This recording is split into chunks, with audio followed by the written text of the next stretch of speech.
नमस्कार प्रेक्षकांनो, या मालिकेच्या आजच्या सुपर डुपर जबरदस्त भागामध्ये आपलं स्वागत आहे. आणि त्यामध्ये आता सावली ही अमृताकडे येते. अमृता आणि ताराने स्वयंपाक केलेला असतो. तर अमृता म्हणते की अगं सावली, तारा माझ्या मदतीला आली होती. तर सावली म्हणते काय, चक्क तारा? तेव्हा आता अमृता म्हणते की हो. नंतर मी विचार केला, हे एवढं बदलू शकतात तर तारा का नाही बदलू शकत. आता अमृता सांगते की यांनी माझी खूप काळजी घेतली. रात्रभर सतत ते माझ्या उशाशी बसून होते सावली. अमृता सावलीचे आभार मानते आणि म्हणते की खरंच सावली, तुझे खूप आभार. आणि जेवढे तुझे आभार मानावं ना तेवढं थोडंच आहे. सावलीसुद्धा आता खुश असते. अमृता म्हणते की माझं तर सोडून दे, पण सावली तू आज एवढी आनंदात कशी? लाजून हसतच आता सावली म्हणते की सारंग सर म्हणत होते मी त्यांच्या कामात मदत करावी म्हणून. आणि ते नवीन प्रॉडक्ट लॉन्चिंग करतायत ना, तेव्हा त्या प्रॉडक्टमध्ये मी त्यांना त्यांच्यासोबत हवी असल्याचे सावली सांगते. आता ते ऐकून अमृताला आनंद होतो. अमृता म्हणते की सावली, ही तर खूप आनंदाची गोष्ट आहे. मग तू काय म्हणाली, काय सांगितलं सारंगला तू? सावली म्हणते की अहो अमृता वहिनी, काय सांगू मी त्यांना? मी जर त्यांच्यासोबत कामाला गेले तर घरच्या कामाचा सगळा भार तुमच्यावर पडेल. अमृता म्हणते की सावली, तू घरची काही काळजी करू नको. अगं मी घरचं सगळं सांभाळून घे आणि माझ्यासारखं तू किचनमध्ये राहू नकोस, तू खरंच जा. आणि इकडे आता तारा ही भैरवीला फोन करते. तेव्हा भैरवी 8 दिवस बाहेर चालली असल्याचे ताराला सांगते. तारा म्हणते ठीक आहे मॉम, पण तू सगळं काम करून लवकर ये बरं का, मी तुझी वाट बघते. आणि बाय असे म्हणत आता तारा फोन ठेवते. तारा खूप आनंदी झालेली असते. आणि तेवढ्यात आता बारीक चेहरा करून बबलू तिथे येत बसतो. तेव्हा तारा म्हणते बबलू, अरे आपल्याकडे आता 8 दिवस मोकळा टाईम आहे. 8 दिवस मनसोक्त फोटोशूट करायचं बरं का. तर बबलूचा चेहरा पडलेला बघून तारा म्हणते काय झालं रे बबलू? आता इकडे बबलू म्हणतो की तारा, अगं किरणचा अजूनही राग गेलेला नाही. तेव्हा तू तुझ्या फोनवरून किरणला एक फोन लाव ना. तारा म्हणते की अरे बबलू, माझ्या फोनवरून जर मी फोन केला तर ती चिटिंग नाही का रे होणार? आणि उगाच माझ्या फोनवर तिने जर तुझा आवाज ऐकला तर ती फोन कटच करील ना बबलू. तारा म्हणते की हे बघ बबलू, तू आता किरणवरती फोकस कर, मी सोहमवरती फोकस करते. आणि तू काहीतरी ॲक्शन घेच. देवाला हात जोडून आता प्रार्थना करत सावली आता पाठीमागे येते. तर तेवढ्यात सारंग सावलीकडे येतो आणि म्हणतो की सावली, अगं देवाकडे काय मागितलंस ग तू?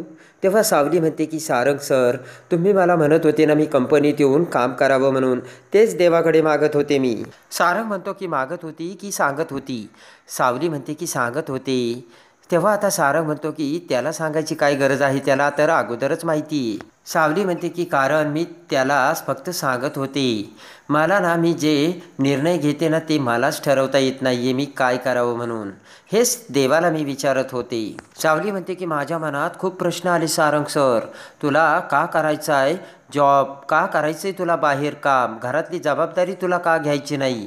नवऱ्याच्या पावलावर पाऊल ठेवून तुला का बाहेर कामासाठी जायचं आहे? असे प्रश्न माझ्या मनात आले. सारंग म्हणतो की सावली, एक काम कर, तुझ्या मनातले हे प्रश्न मग तू देवालाच विचार आणि त्यांच्याकडूनच उत्तर घे. सावली म्हणते की हे सगळे प्रश्न मी विचारायचे? सारंग म्हणतो हो, तूच विचारायची सावली. सारंग म्हणतो की जर तू हे प्रश्न त्यांना विचारले की निश्चितच जग बदलतं. स्वतःच्या मनाला सुद्धा चांगलं काय वाईट काय ते कळतं. आणि जग बदलण्याची जशी तुझ्यात ताकद आहे ना, तशीच ती ताकद तुला मिळेल. आणि इकडे आता ऐश्वर्याने कंपनीतील तिच्या माणसाला फोन लावलेलं असतं आणि विचारलेलं असतं की काय करताय तुम्ही? मी तुम्हाला एक काम सांगितलं होतं, केलं का? तर तो माणूस म्हणतो की मॅडम, माझं सरपंचाशी बोलणं झालं आणि त्यासाठी तुम्हाला त्यांनी भेटायला बोलावलं. ते ऐकून ऐश्वर्या खुश होते आणि म्हणते की ग्रेट. आणि पटकन हातात ऐश्वर्या तिचं आवरून त्या गावात सरपंचाच्या घरी येतात. बाहेर एक नवरा बायको बसलेले असतात. तर ऐश्वर्या त्यांना विचारते, अहो ते सरपंच कुठे राहतात? ते आता ऐश्वर्याला घर दाखवतात आणि त्यानंतर सरपंच बाहेर येतात. ऐश्वर्याकडे बघत अहो सरपंच म्हणतात, अहो तुम्ही कोण हो? मी तुम्हाला तर नाही ओळखलं. ऐश्वर्या म्हणते की बाय द वे, तुम्ही मला नाही ओळखणार, पण मी तुमची हितचिंतक आहे असंच समजा. ऐश्वर्या म्हणते की मी तुमच्याच कामासंबंधी बोलायला आली. रूपम कंपनीतर्फे तुमच्याकडे कुणी बोलायला आलं होतं का? विचार करत आठवून सरपंच म्हणतात हो, सारंग मेंदळे आणि त्यांची बायको दोघेही आले होते आणि दोघेही खूप मनाने चांगले आहेत बरं का. आता सरपंच म्हणतात विकासाची भाषा करत होते, ते बोलत होते आणि आता आम्ही ना एकत्र काम करणार आहोत, त्यासाठी आम्ही करार पण करणार आहोत. ऐश्वर्या म्हणते मला वाटतं तुमचा अनुभव खूप कच्चा आहे. सरपंच म्हणतात काय झालं? ऐश्वर्या म्हणते की सुरुवातीला सगळी माणसं अशीच वाटतात. ऐश्वर्या म्हणते की पण सारंग मेंदळेची तुम्ही नीट चौकशी केली का? हल्ली ते एका खुनाच्या आरोपाखाली जेलमध्ये सुद्धा गेले होते. सरपंच म्हणतो मॅडम आम्ही फक्त देवावर विश्वास ठेवतो, माणसावरती नाही. सरपंच म्हणतात की आम्ही चौकशी केली पण आम्हाला कळलं ते निर्दोष सुटले. ऐश्वर्या म्हणते की अहो मागच्या वेळी सुद्धा ते अशीच एका गावात गेले होते, तिथे सुद्धा असाच करार केला आणि त्या माणसाला त्यांनी फसवलं आणि ते माणसे त्यांना विचारायला आले तर उगाच उलट त्यांनी धमकी दिली की तुमच्यावर केस करू म्हणून. सरपंच म्हणतात की पण तुम्ही हे मला सांगायला इथपर्यंत का आलात? ते ऐकताच आता ऐश्वर्या डचकते. ऐश्वर्या म्हणते की मला सुद्धा त्यांनी फसवलं, माझ्यासोबत सुद्धा ते चांगले वागले नाहीये काही. तेव्हा जे मी भोगलंय ना ते तुम्हाला भोगायला मिळू नये यासाठी मी तुम्हाला सांगायला आले. ऐश्वर्या म्हणते की मला वाटतं तुम्ही हा करार नाही केला तर उत्तमच असेल, बाकी तुमची मर्जी. आणि आता इकडे तिलोत्तमा चंद्रकांतराव बसलेले असताना सारंग तिथे येतो. ऐश्वर्या सारंगला विचारते अरे सारंग, आपले ते व्हेंडर आहे त्यांचं काय झालं रे?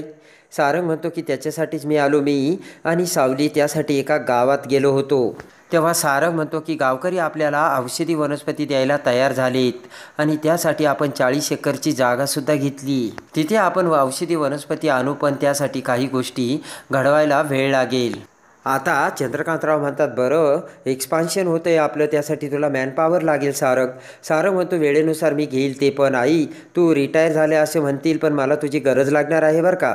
खुश होऊन तिलोत्तमा म्हणते की अरे सारंग मी आहे ना, मी सगळं काही तुला सांगेन, गाईड करल. आणि तिलोत्तमा म्हणते की रोपम कॉस्मेटिकचा डोलारा तू अगदी छान सांभाळतोस सारंग, त्यासाठी मला आनंद होतोय. चंद्रकांतराव म्हणतात की अरे पण नील आणि तुला एवढं सगळं सांभाळता येणार आहे का? तुम्हाला त्यासाठी कोणाची गरज लागेल का? तिलोत्तमा म्हणते की ऐश्वर्या आहे, तिला मदतीला घे सारंग. सारंग म्हणतो मला अजून एका व्यक्तीची गरज लागेल. आता सारंग म्हणतो ज्या व्यक्तीवर आपण पूर्णपणे जबाबदारी टाकू शकतो आई. विचार करत तिलोत्तमा म्हणते 1 मिनिट सारंग, जर तू राजकुमारबद्दल बोलत असेल ना तर मी हे अजिबात खपून घेणार नाही, त्यासाठी माझा नकार असेल सारंग. तिलोत्तमा म्हणते हे बघ राजकुमार मला आर्थिक व्यवहारात नकोय, मी तुला शेवटचं सांगते. तेव्हा आता सारंग म्हणतो की मी राजकुमार दादाबद्दल नाही. तर तिलोत्तमा म्हणते मग अजून कोण राहिलं? सारंग म्हणतो मी सावलीबद्दल बोलतो. सारंग म्हणतो की रॉ मटेरियल गोळा करण्यासाठी आम्ही ज्या गावामध्ये गेलो होतो ना, आणि जेव्हा आम्ही बोलणी करत होतो तेव्हा त्यांनी आम्हाला साफ नकार दिला आणि त्यांच्या बोलण्यातून आम्हाला कळलं त्यांचा एक जुना अनुभव आहे, काही कंपन्यांनी त्यांना फसवलं आणि त्यामुळे ते आपल्याला औषधी वनस्पती द्यायला तयारच नव्हते. त्यांनी तर नकार दिला पण सावली त्यांच्याशी बोलली आणि सावली बोलल्यामुळे ते औषधी वनस्पती द्यायला तयार झाली आई.